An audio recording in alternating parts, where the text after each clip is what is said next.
Hello hello కావ్ కావ్ hello నేనేనండి. నేనెవరో గుర్తుపట్టారా? నా కేక వినగానే పోల్చేసుంటారు.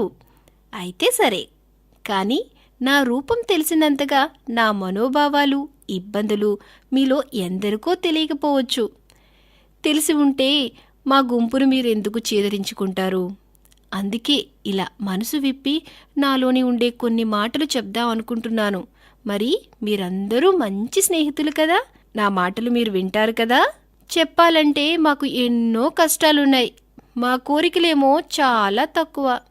ఈ వేరెడు పొట్టకు ఇంత తిండి, తలదాచుకోవడానికి చిన్న గూడు చాలు. వీటి కోసం మిమ్మల్ని ఎప్పుడూ మేము ఇబ్బంది పెట్టలేదు. మీ ఇంటిలో ఉండే వ్యర్థాలు, అల్పజీవుల కలేబారాల్ని తిని గడుపుతాం. అలాగే ఏ చెట్టు కొమ్మల్లోనో, ఇంటి పైకప్పు వద్దనో, చిన్న సందుల్లోనో సర్దుకుపోతాం. మీ పూజనీయులైన గాంధీగారు లాంటి నిడారంబర జీవితం మాది. ఇక కష్టాలేమంటారా? ఏమని చెప్పమంటారు? మా బ్రతుకులే ఒక శాపం. మీ వాళ్ళెందరో అనుకుంటుంటే నేను విన్నాను. మానవునిగా ఉన్నప్పుడు మంచి పనులు, పుణ్యకార్యాలు చేయకపోతే నాలాంటి జన్మలొస్తాయంట. అయినా అలాంటి వాటికి భయపడి వారి తీరును మార్చుకుంటారా చెప్పండి? ఇక పాయింట్కి వద్దాం. భరోసా లేని బ్రతుకులు మావి. సొంత కూడు కూడా వండుకోలేని అసమర్థులం. ఆ మాటకొస్తే మా పక్షిజాతి అంతా అదే తీరు. ఏ చెట్టు కొమ్మల్లోనో, గుబురుల్లోనో తలదాచుకుంటూ ఉంటాం. మా గుడ్లతో పాటు కోకిలమ్మ గుడ్లను కూడా పొదుగుతాం. కానీ కొందరు ఆ చెట్లను నరికేసి డబ్బు చేసుకుంటున్నారు. ఇక మా గూళ్ళు, గుడ్లు, పిల్లల క్షేమం గురించి ఎవరు పట్టించుకుంటారు చెప్పండి? ఇక పక్షిజాతిలో వలస పక్షులు ఎన్నో ఉన్నాయి. ప్రపంచంలో వాతావరణం మారినప్పుడల్లా అవి వలస వెళ్తూనే ఉంటాయి. వాటి రెక్కలకు ఎంత కష్టమో. ఈ కష్టం కన్నా వేటగాళ్ల బాణాలు, తుపాకులు, కనిపించని వలలు మమ్మల్ని ఇంకా భయపెడుతూ ఉంటాయి. మా జీవితంలో 3 వంతులు పైపైన ఎగురుతూనే ఉంటాం.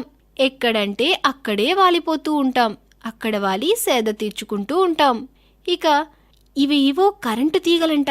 వాటిపైన వాలి మా కాకులు రెక్కలు కొట్టుకుని చనిపోతున్నాయి.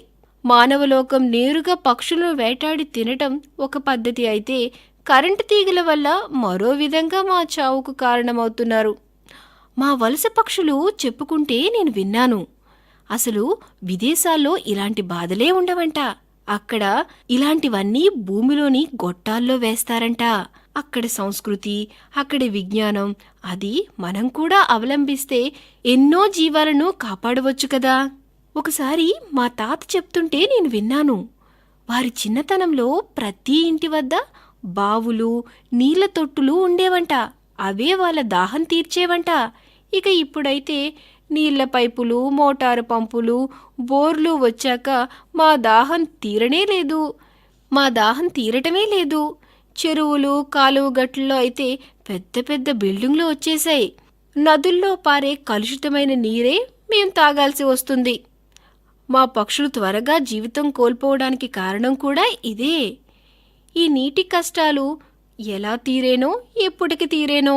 ఒకప్పుడు మీ మానవులంతా మమ్మల్నెంతగానో ఇష్టపడేవారు. ఒకమారు తలుచుకోండి.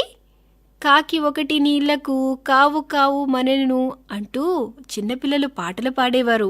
అలాగే సన్నమూతి కూజాలో అడుగునీరు పైకి రావడానికి చిన్న చిన్న రాళ్ళు వేసి మా జాతి తెలివి గురించి ఎంత ఆదర్శంగా చెప్పుకునేవారో. నేనొకసారి ఒక బడిలో మాస్టారు విద్యార్థులకు పాఠం చెప్తుంటే విన్నాను. పరవస్తు చిన్నయ్య సూరి గారు వ్రాసిన మిత్రలాభంలో కథలు. అందులో లఘుపతనకుడంట. అదే మా కాకి వంశస్థుడే. మిత్రులకు ఆపద వచ్చినప్పుడు ఎంతో తెలివిగా వారిని కాపాడాడంట. ఈ కథలన్నీ రాజకుమారులకు పాఠాలుగా చెప్తూ ఉంటే మరి ఆ పాఠాలని నేను కూడా విన్నాను. పక్కనే ఉన్న ఒక చెట్టుపైన నిల్చొని ఈ పాఠాలన్నీ విని ఆనందంతో రెక్కలు టపటపలాడిస్తూ కావు కావుమంటూ ఆనందగోలలు చేశాను. మరి ఇలా కావు కావుమంటుంటే మాస్టారు నన్ను ఎందుకు గోల చేస్తున్నానని తరిమి కొట్టేశారు. మీకో విషయం తెలుసా? మీ పూర్వీకులు మమ్మల్ని ఎంతగానో గౌరవించేవారు.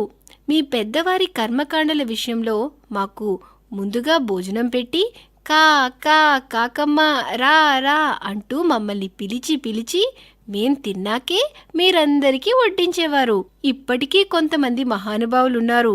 వారు భోజనానికి ముందు మాకెంతో కొంత ఆహారం పెట్టి తరువాత వారు తినే అలవాటు కూడా వారికి ఉంది తెలుసా మీకు? ఇంతటి సుదీర్ఘమైన మమతానుబంధాలు ఉండటం వలనే మీలో ఎందరో మనుషులు అపకారం చేసినప్పటికీ మేము మీ చుట్టూ మీతోనే ఉంటున్నాం. ఏనాటికైనా మీతో పాటు మమ్మల్ని కూడా గుర్తించి మా గురించి కూడా ఆలోచిస్తారనే మాకు నమ్మకం. పిల్లలు, మీకొకటి చెప్పనా? ఇటీవల ఒక పెద్ద తుఫాన్ వచ్చింది. అదే హుదూద్ తుఫానంట. చాలా భయం వేసింది. మా జాతికి ఎంత దెబ్బతీసిందో తెలుసా? పచ్చని చెట్లు, అందమైన కొండలు, సుందర తీరాలు ఉండే విశాఖపట్నం అంటే అందరికీ ఇష్టమే. మాకు కూడా ఇది ఎంతో ఇష్టం. ఎన్నో పక్షులు వందల వేల మైళ్ళు ఏడాది పొడుగునా ఎగురుతూ వెళ్ళినా మా కాకులందరూ ఈ ఊర్లోనే ఉంటాం ఎప్పుడూ. ఆ రోజు ఆ తుఫాన్ వచ్చింది కదా, ఆ రోజు మంచి నిద్రలో ఉన్నాం.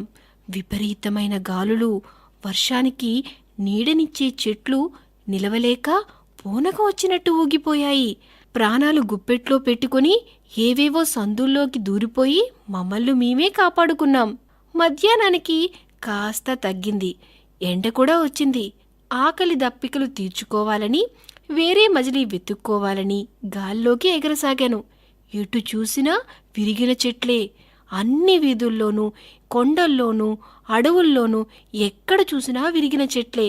నా రెక్కలు నొప్పులే మిగిలాయి. అకస్మాత్తుగా బలమైన గాలులతో ఊరంతా ఊగిపోయింది. మిగిలినవేవైనా ఉంటే ఆ చెట్లతో పాటు పెద్ద పెద్ద భవనాలు, పెద్ద పెద్ద స్తంభాలు అన్నీ నేల కురిగిపోయాయి. నాకు ఎంత భయమేసిందో! ఇలాంటి భయంకరమైనది ఎప్పుడూ లేదంట మా జాతివారు చెప్తూ ఉంటే నేను విన్నాను. మీ మానవ జన్మ అపురూపం, తెలివి అమోఘం. పర్యావరణాన్ని కాపాడాలి అని మీరు ఎంతగానో తాపత్రయపడుతున్నారు. అదే స్ఫూర్తి అందరిలోనే కలగాలి. చెట్లను నాటడం, పర్యావరణాన్ని కాపాడటం ఒక్కటే కాకుండా భూమండలం అంతటా జరిగేలా కృషి చెయ్యాలి. మా సమస్యకు పరిష్కారం కూడా చూపాలి. అలా చేసినప్పుడే ప్రకృతిమాత ఆశీర్వాదం కూడా మనం పొందగలుగుతాం. దీనివల్ల వాతావరణం చల్లబడుతుంది, సముద్రం పొంగి భూమిని ఆక్రమించదు, వేడిగాలులు, తుఫానులు తగ్గిపోతాయి. కాలుష్యానికి కారణమైన కృత్రిమ సుఖాలు కన్నా కాలుష్యం నివారణ ద్వారా పొందే ఆరోగ్యమే సౌభాగ్యమని మనం తెలుసుకుంటే మళ్ళీ మనం ప్రకృతి ఆగ్రహానికి గురికాం. అప్పుడు మనం సంతోషంగా